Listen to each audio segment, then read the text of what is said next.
የአንድ ሰሞን የፌስቡክ ትሬንድ ነበራል። ብሄድ ይሻለኛል እያሉ በር እየዘጉ መዝድ የሚጠጡ ሰዎች ብንሄድ ይሻለናል እያሉ ፌስቡክ ላይ እየጻፉ ቤተሰብ የሚያስጨንቁ ስንት ሰዎች ብንሄድ ይሻለናል። ዝም ብሎ የሚኬድ መሰለ እንዴ? ከዝማሬው በኋላ ኤርፎን ደቅነን ምን ሰማውን እናውቀዋለን። እናንተ ቤት የሚከፈተው እንኳን መዝሙር ከ4 ሰዓት አያልፍም። ጠዋት ከ4 ሰዓት በኋላ ዘፈኑ ይቀጥላል አይደል? አቤት ገሌ ቤት እንደውም የሚከፈተው መዝሙር ትላችሁ አድንቀ ሳትጨርስ 4 ሰዓት ቁርስ ከበሉ በኋላ ይቀይሩታል። ተቸገራችሁ አይደል? ዓለምን መናቅ ደግሞ ዓለም የምትባል ሴት ካለች እሷን አይደለም ያልኩት። የመንፈስ ቅዱስ ማደሪያዎች ናችሁ። መቅደስ ሰውነታችሁን ጠብቁ፣ ከዝሙት ጠብቁ፣ ከርኩሰት ጠብቁ፣ ከዓለማዊ ነገር ጠብቁ፣ ክርስቶስ ከማይከብርበት ነገር ጠብቁት።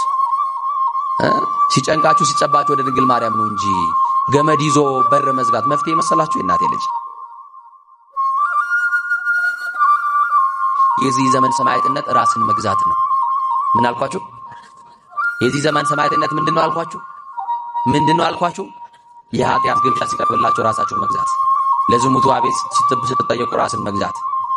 እያችሁ መቅደስ ሰውነቴን አላረክስም፣ ክርስቶስ አምላኬን አላስቃልከደውም፣ አላሳዝነውም ብሎ ራስን መግዛት ሰማዕትነት ነው። በችግራችሁ ሰዓት ወደ ባለስልጣን አትዩ። ደህና ዘመድ አለኝ ብላችሁ እንዳትመኩ። ፊት ሊነሳችሁ ይችላል። የማያሳፍረን ማን ብቻ ነው? ፊት ማያዞርብን ማን ብቻ ነው? ጀርባ ማይሰጠው ማን ብቻ ነው? ታምኖ ማይከዳ ማን ብቻ ነው? አስማተኛ መንደርም እንረግጣለን፣ ጠንቋይ ቤትም እንሄዳለን፣ መተተኛውም ጋር እንሄዳለን፣ ደጋሚውም ጋር እንሄዳለን፣ እናስጠነቁላለን፣ እናስመትታለን። ደግሞም እዚህ ነን ያለን። በስመ አብ ወወልድ ወመንፈስ ቅዱስ አሃዱ አምላክ ዘላለም ሥላሴ።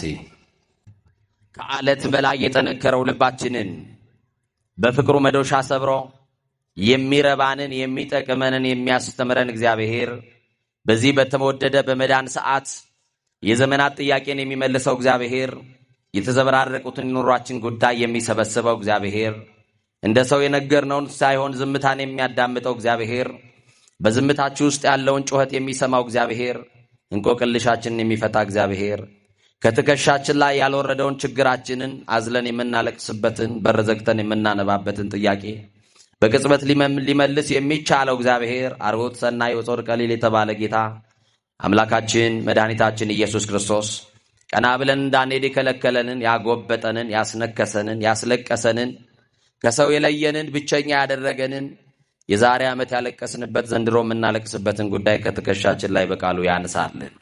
የቅዱሳን አምላክ ሸክማችንን ያቅልልልን። አሜን በሉ። ማን ከኛ ጋር ይሆን? በቃሉ ማን ያበርታን? ከስብራታችን ማን ይጠግነን?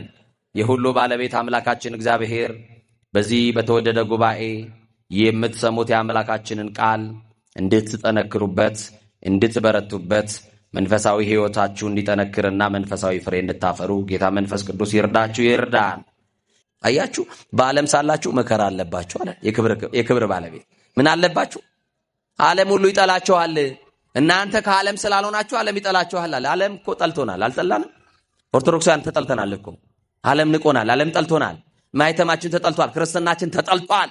ዓለም እንደ ምናምን ታይታናለች፣ ንቃናለች። አምልኮ ስላለን በክርስትና ስለጸናን በሃይማኖት ስለጸናን ዓለም ለይ ደግሞ አይስማማትም፣ አልወደደችልንም። መሰብሰባችን በስሙ መዘመራችን ደግሞ የምንሄድበትን መጨረሻ መዳረሻችንን ጠንቅቀን ስለምናውቅ ዓለም ለይህንን አልወደደችልንም። አያችሁ፣ ከዓለም ስላልሆነ ነው ዓለም ይጠላል። በስለ ስሜ በሰው ሁሉ ዘንድ የተጠላችሁ ትሆናላችሁ ተባልን፣ የተወደዳችሁ አልተባልን። ማንም ሊወድ አይችልም ክርስቶስ የሚለውን ስም ይዘህ።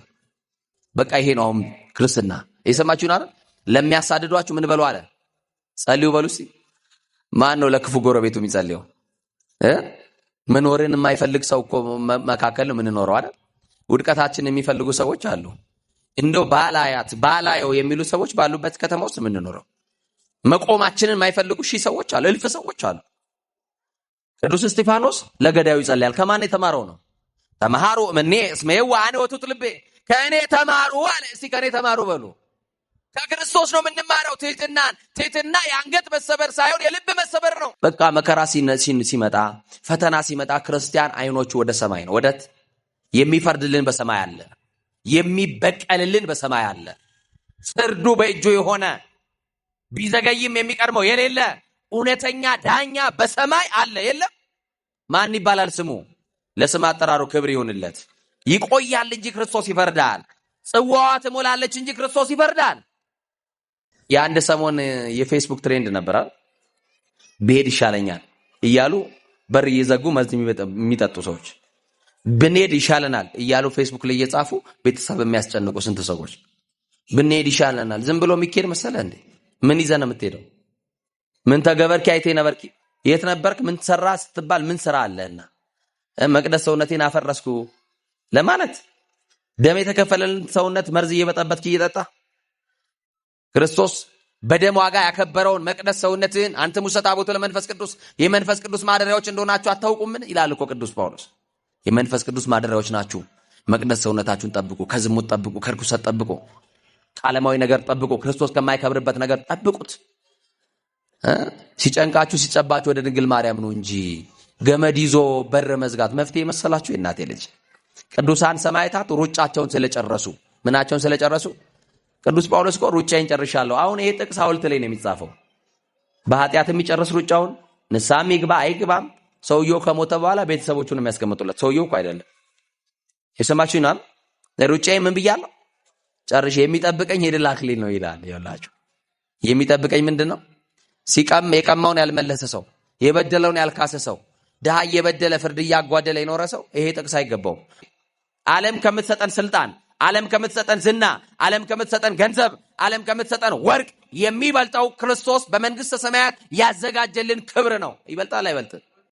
ቅዱስ ጊዮርጊስ እኮ ያ ሁሉ መከራ ተቀብሎ የተቀበለው 7 አክሊላት ነው።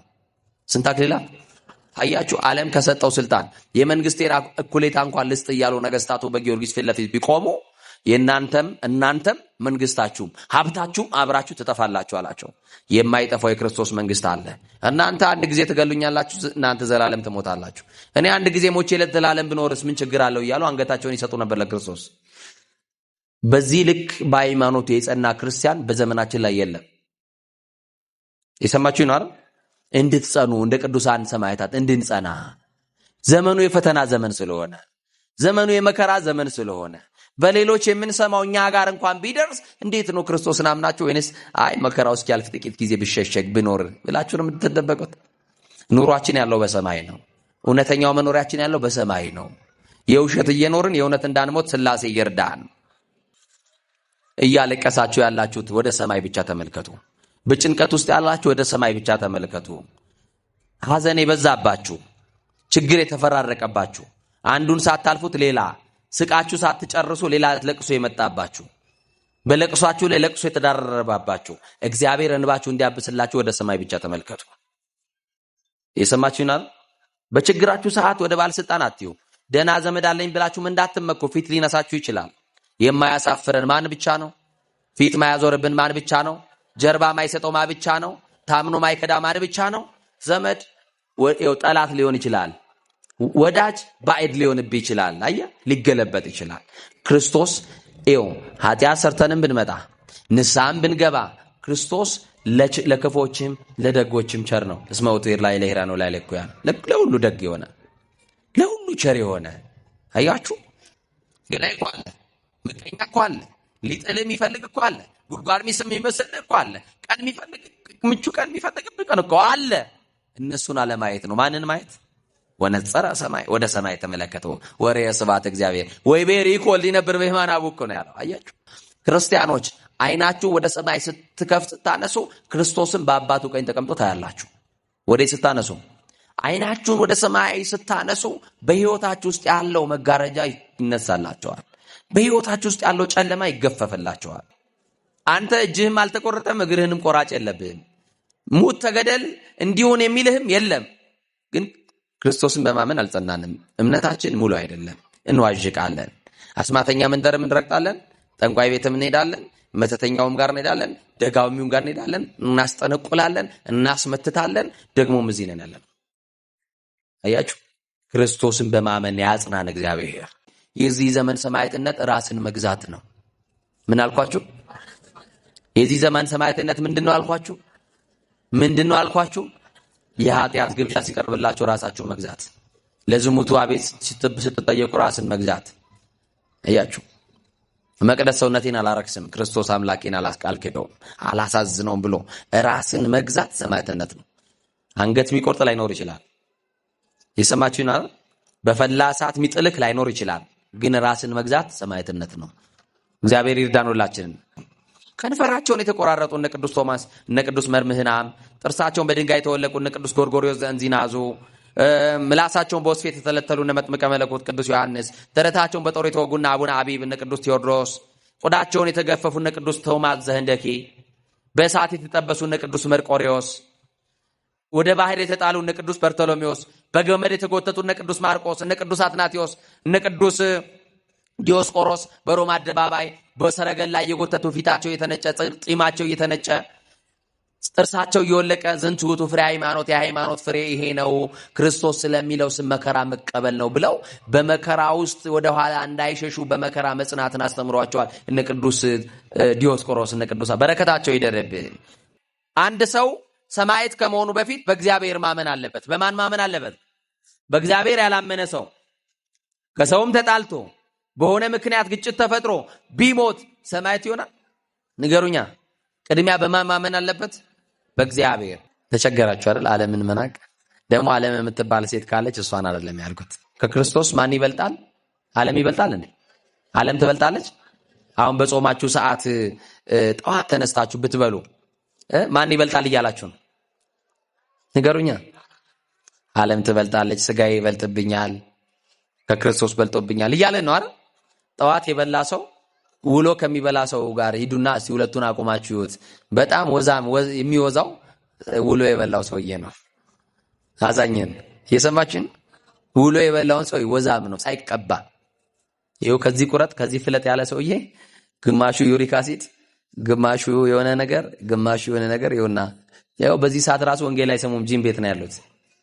የበሉትን እየተፉ ነው ያሉት። ትራክ ላይ እየሮጡ የሚሰግድ ሰው፣ የሚጾም ሰው፣ የሚመጸውት ሰው፣ ቃሉን የሚሰማ ሰው፣ የተሰበረ መንፈስ ያለው አያችሁ፣ ልቡ የተሰበረ መንግስቱን የሚናፍቅ የክርስቶስን መምጣት የሚጠባበቅ እንደ ቃሉ የሚኖር ሰው ይጾማል፣ ይጸልያል፣ እንደተጻፈው እንደ ክርስቶስ ቃል ይኖራል።